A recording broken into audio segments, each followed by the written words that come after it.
Lindsay. Lindsay. Good morning, Panga. Good morning! Baby Toby. Baby Toby. Good morning, Panga. Good morning!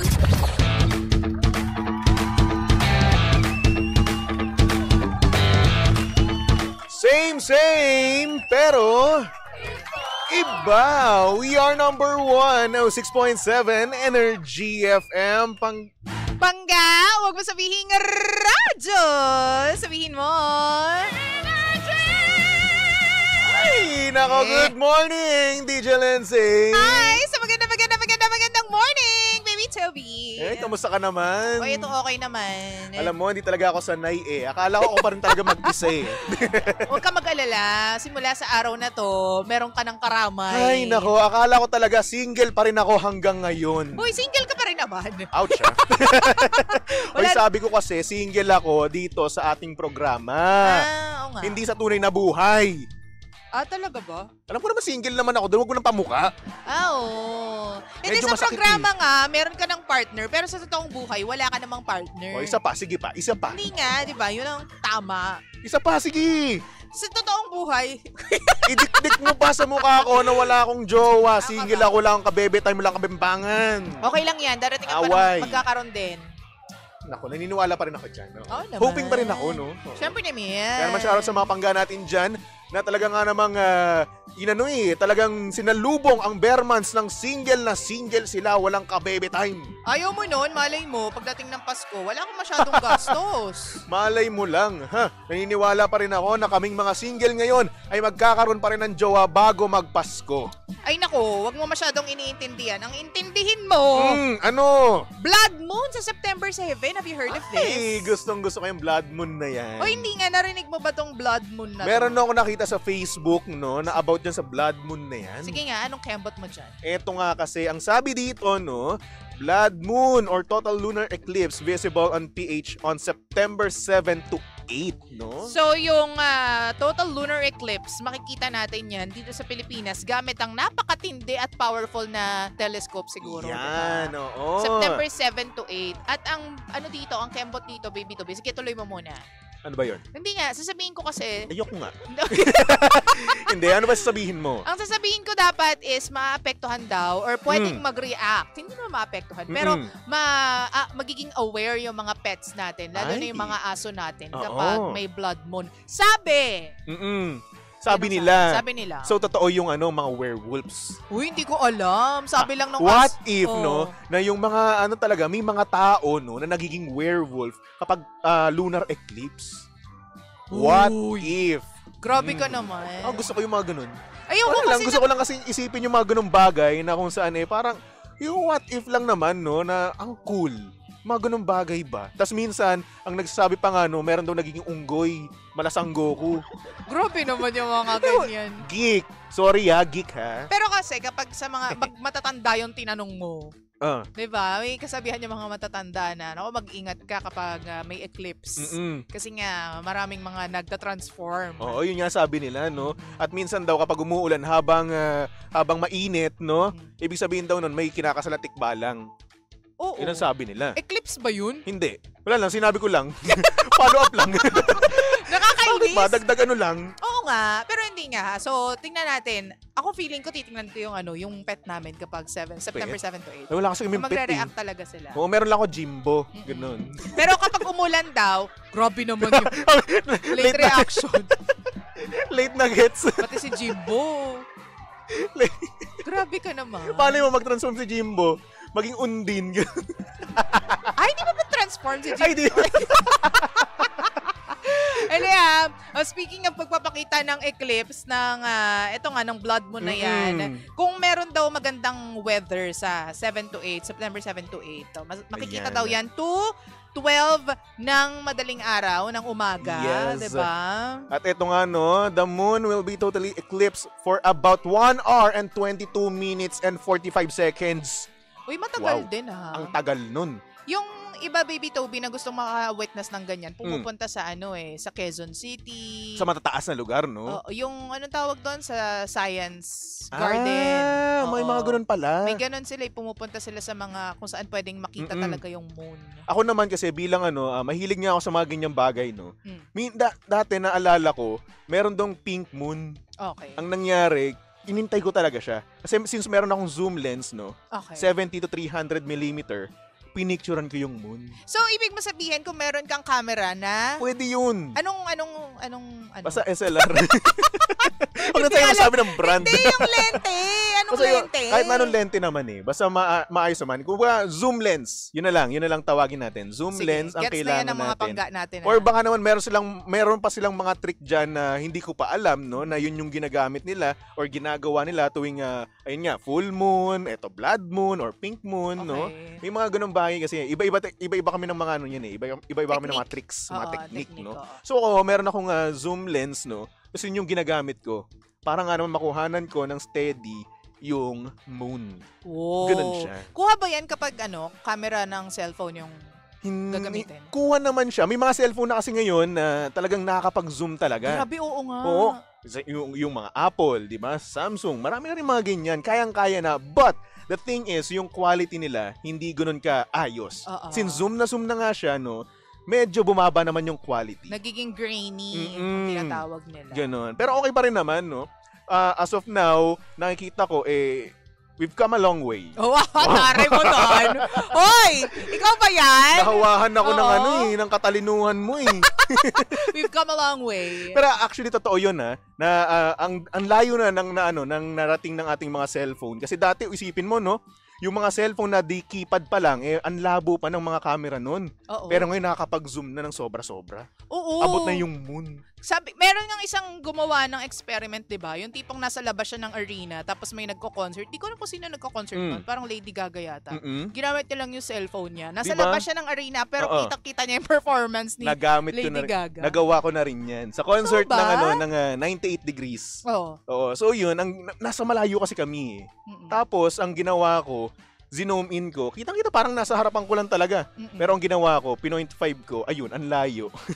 Ang layo nga. Yan, layo ko naman talaga kasi.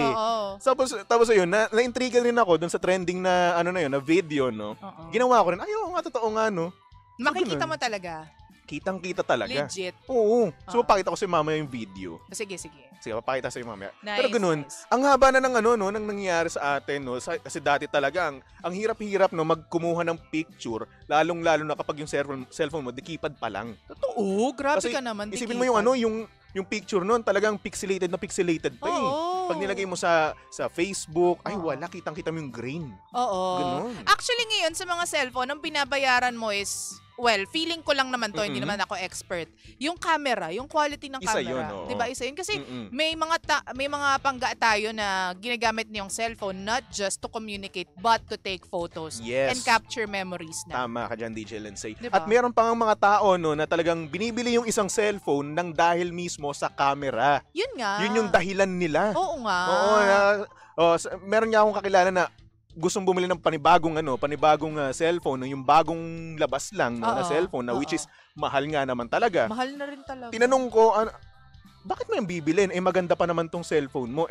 Kumbaga, ito yung version neto or yung model neto sinundan lang nung panibago. Wala namang masyadong nagbago, pero ang sabi sa akin, kasi yung camera maganda. Totoo. So yun na yung nagiging dahilan nila Oo. Yung number one priority nila sa pagbili ng cellphone, hindi yung hindi yung tawag dito, yung motherboard or kung ano pa mang yung processor. Yung processor, 'di ba?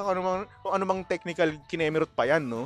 Camera talaga yung number one nilang pinaprioritize. Well, siguro conforme sa tao. Depende sa tao, 'di ba? Kasi may mga taong ang gusto nila kasi manipis to kaya gusto ko, maliit to kaya ito yung binili ko, pero powerful din naman. Pero yun nga, tulad ng friend mo, ang sinabi niya dahil sa camera. Camera talaga. Yung iba naman dahil sa brand.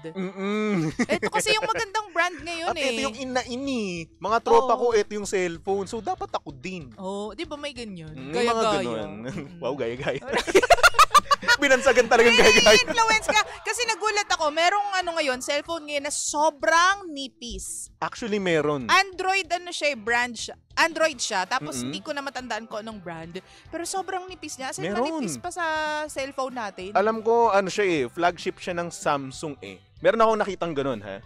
Oo. Meron nakitang ganun sa panibagong labas ng Samsung, which is under ng S25. Okay. Tapos ayun, ang nipis niya. Mas manipis pa dito sa cellphone. Meron pa, Cellphone ko. Toby, hindi ko lang matandaan yung brand niya. As in, para siyang mas manipis talaga. Sobrang nipis talaga. Parang kalahati nitong app ng iPhone 16. Parang ang ang nakakangamba naman na kapag isang hawak mo lang mabali ka agad. Yun nga yung sinabi ko. Sabi ko, hindi ba ito mababali? Parang naisip ko na, pero ba't ko naman babaliin?